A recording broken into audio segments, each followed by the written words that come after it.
In the early 20th century, cars began to rule the streets. Some of them were steam-powered, but that was far too noisy. There were even electric vehicles, but as they couldn't be powered outside of cities, they also failed to catch on. But there was another, stranger design. In the early 1920s, the Layat Helica was invented. It was also called the plane with no wings. In this car, the driver sits in the front with one passenger seated behind. The aerodynamic body of Layat Helica is structured similarly to a plane. It's mostly made from plywood, with a large propeller on the front to push the car forwards. The designer believed that all the added weight from normal car parts added unnecessary weight. At the time, steel was incredibly important for other uses, and the lightweight frame was his solution. Weighing about 550 pounds, this vehicle could reach speeds up to 106 miles per hour. That all sounds fantastic, but there was a serious downside. The car was incredibly noisy, and to protect their ears, people had to wear similar headwear as though they were in an actual plane. Not the best choice for a road trip, but surprisingly, 30 of these were sold. With a shortage of fuel in the 1940s, inventors were trying to find alternate forms of transport. The electric vehicles were looked at again after being left on the drawing board for the past 30 years. So, a brand new electric car, Lof Electric, was designed in 1938 and then built in 1942. It's a three-wheeled egg-shaped vehicle with room for only one passenger. This egg on wheels was powered by a battery pack. One full charge was enough for this little egg to travel up to 63 miles. It could ride along the roads at its top speed of 44 miles per hour. This tiny car was also quite lightweight, only about 770 pounds. I wish I had such a car today. It would squeeze into any parking spot. Yeah! Bonus, there were no blind spots in this car, with a 270-degree view around it. But unfortunately, it didn't catch on, and only one was ever made. German engineering has always been at a high standard with automobiles, and one model, the Amphicar, took them to another level. A car that could also be driven into the water and could function as a boat. While driving at modest speeds on the road, the wheels are slightly lower than normal, but once in the water, the front wheels work as rudders. It could sail at a speed of up to 7 knots. The designers were aware that it wasn't the best boat or car, so they advertised it as the best boat driven on the road and the best car to sail on water. It was actually pretty decent as a seaworthy vessel. Many people were surprised that there were no leaks, even if left docked for several hours. It grew in popularity, and almost 4,000 vehicles were sold in the 1960s. It even inspired several more models of boat cars in the automobile industry. Have you ever wanted to hire a limousine? What if the limo is crossed with a plane? One guy decided he wanted to combine his love for a 727 plane with the ability to drive it on the road. First, he found a plane. Then he removed the wings and the tail from the body and attached the plane's body to a Mercedes-Benz bus. So, it's kinda a regular bus in a plane's disguise. Stretched at 52 feet, it became the biggest limousine in the world. There's enough room for 40 people, but it can still drive at up to 124 miles per hour. The cockpit is mostly preserved. However, a steering wheel was replaced to drive the limo, for obvious reasons. The original folding staircase still works, making it a nice welcome to passengers while boarding the Boeing limo. Surprisingly, it's registered to be driven on the road, and you can even rent this 24,000-pound limousine.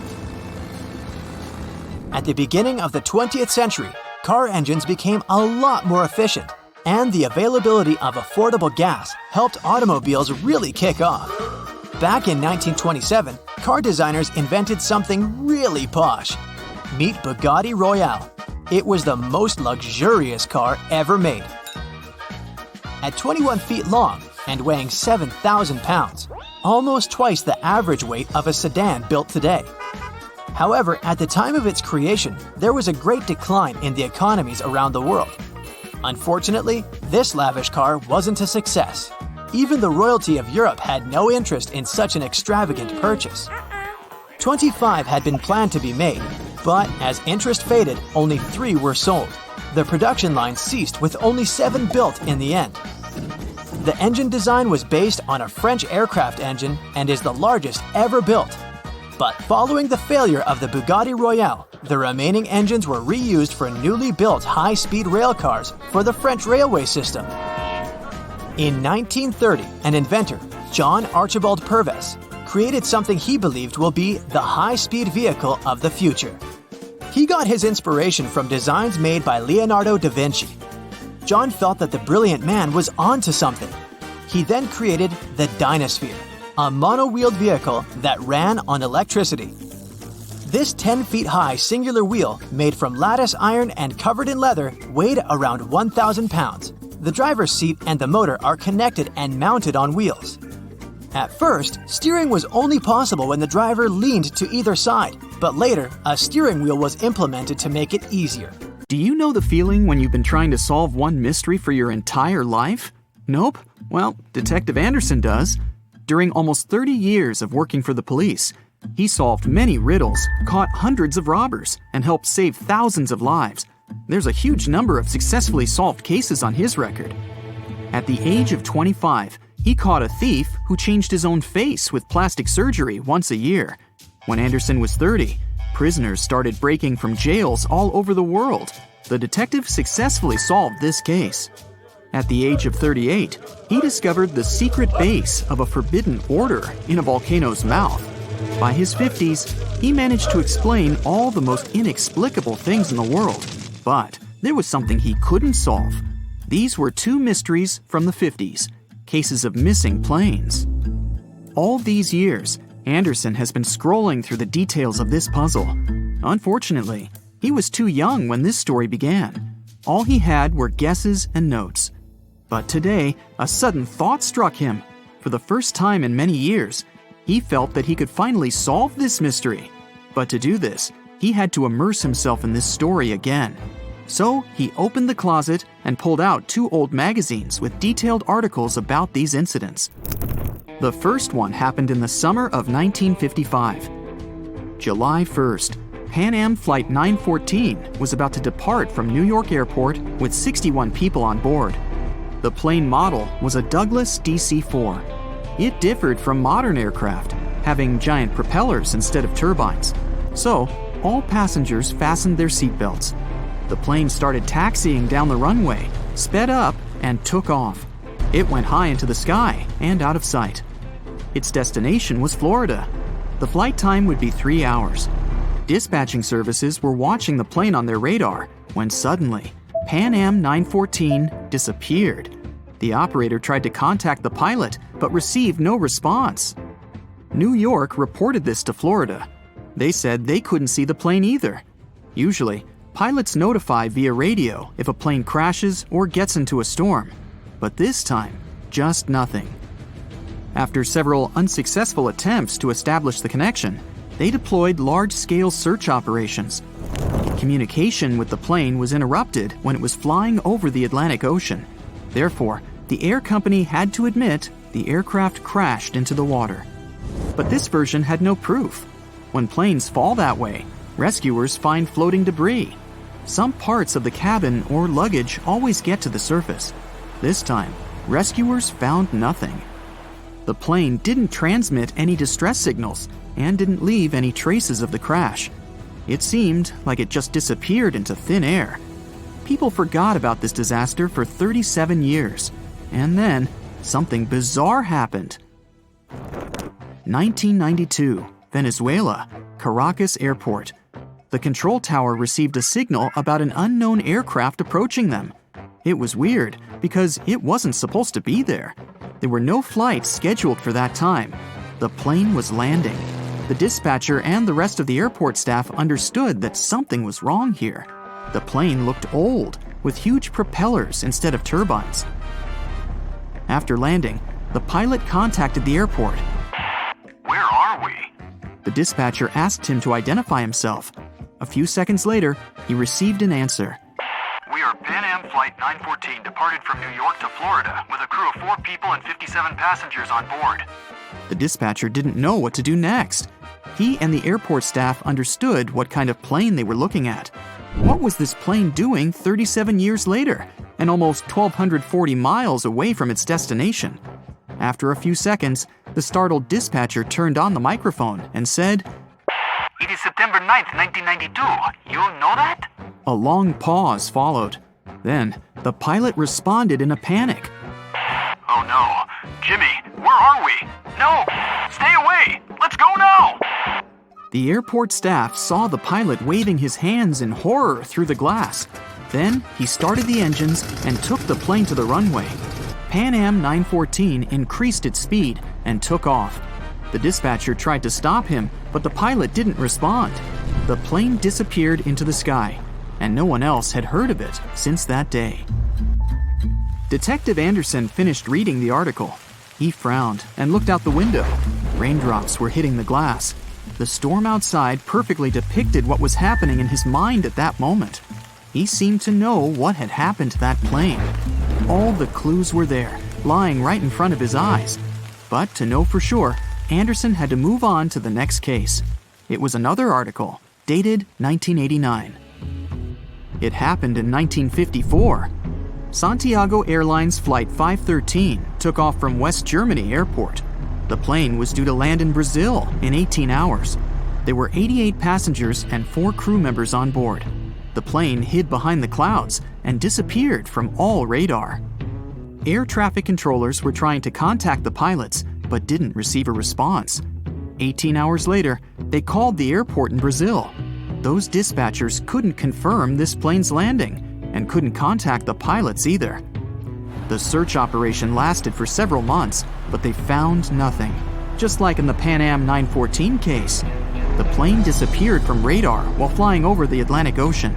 2 years later, the search operation ended, and Santiago Airlines ceased its activities. October 12, 1989.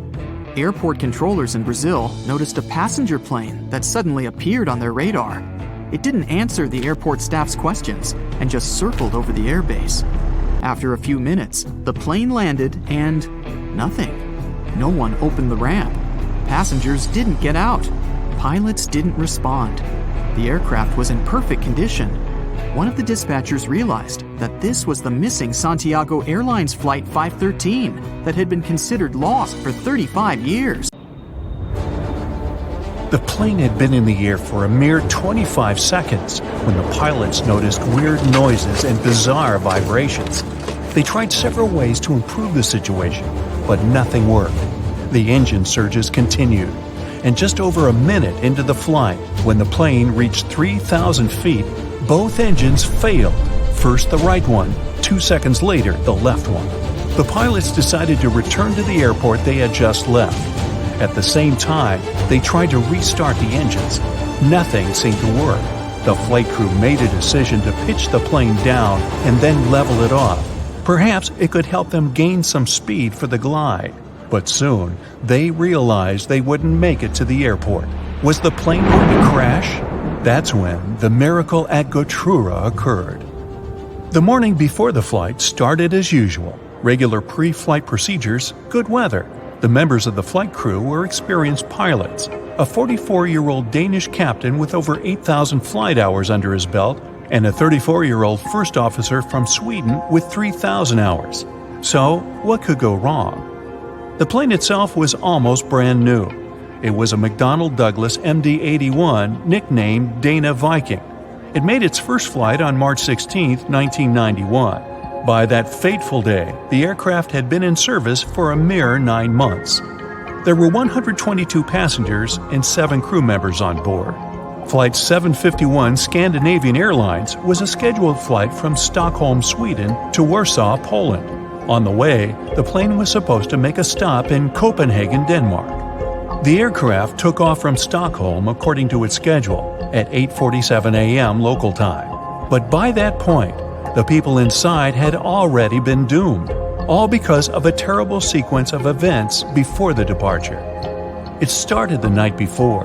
The plane arrived at Stockholm Airport after a flight from Zurich. It was 10:09 p.m. The aircraft spent the night at the gate outside. It was cold. The temperatures dropped to 34 degrees Fahrenheit, just above freezing.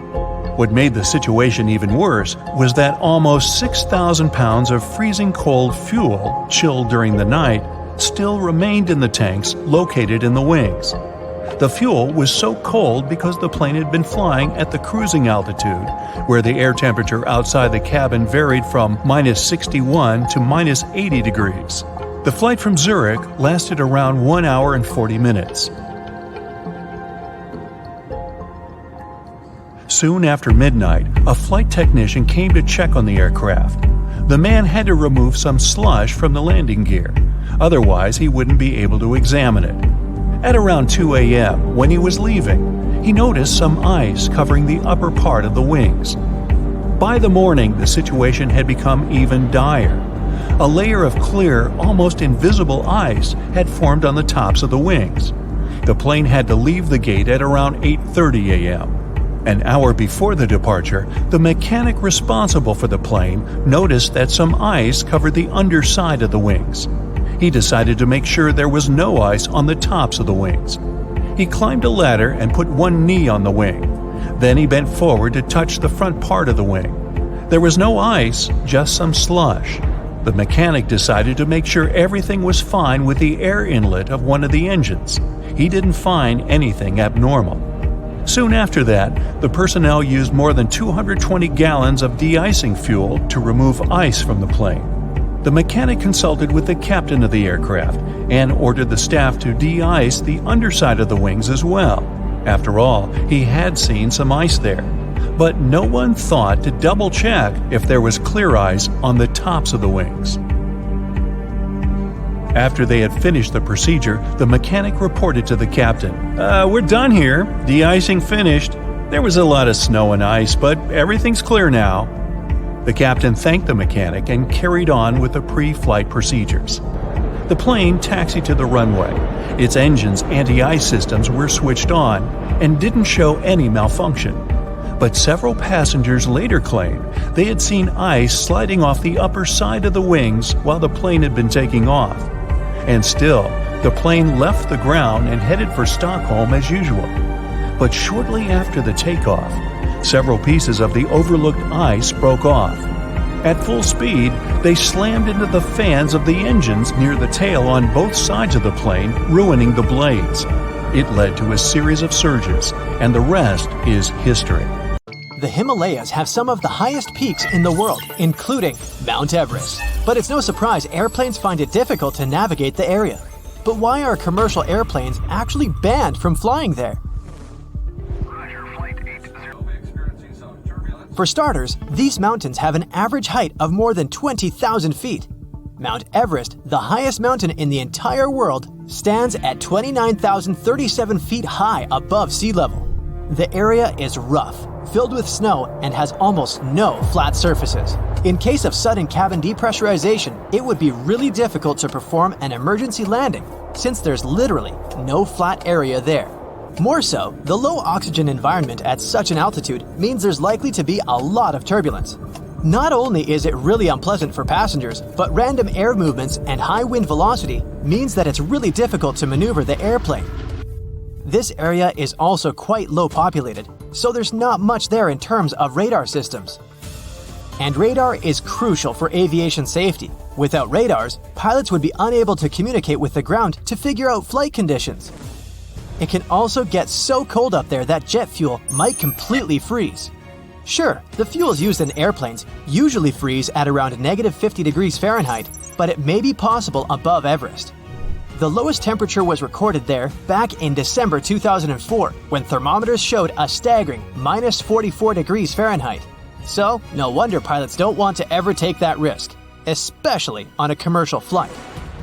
Among the few airports located in the Himalayas, there's one considered to be the most challenging to land in the world. Only 8 pilots on the planet are certified to do it. It's called Paro International Airport, and it's located in Bhutan, a landlocked country in the eastern Himalayas.